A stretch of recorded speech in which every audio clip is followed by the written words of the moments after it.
Log into the Arcfra Operations Center and select any running VM to simulate a business I/O workload. Before that, check the HA function is enabled on each VM. In this demonstration, we will initiate a 4K random read and write I/O workload on this CentOS VM to simulate production business I/O. After logging into the VM terminal, start the I/O workload by running vedbench. Let's start the I/O workload.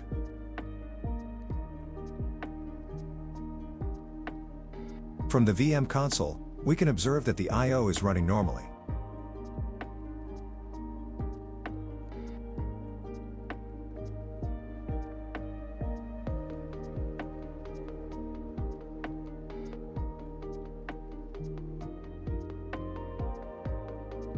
Meanwhile, the cluster monitoring also shows that the I/O workload is running normally. We first check the status of the physical disks in the cluster, where all 6 SSDs are reported as healthy. Next, we randomly select one disk and remove it from service while the system is running, simulating an unexpected disk failure scenario. In this demonstration, we use the HPE BMC ILO as an example to log into the server. One disk has already been removed, and currently there is only one SSD data disk remaining in this server.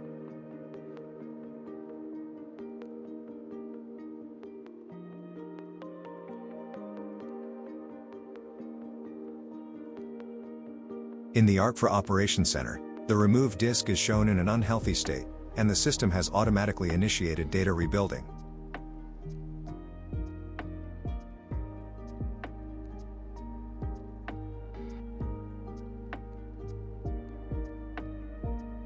And in the alerts, a disk anomaly has triggered a system critical alert message. Within the business virtual machine, the I/O workload continued to run smoothly without being affected by any I/O interruptions caused by the disk failure.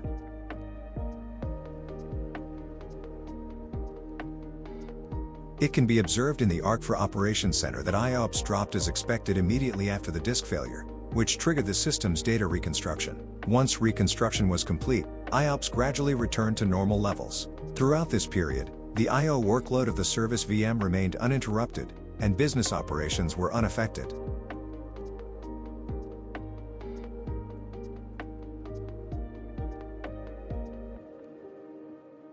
Thank you for watching.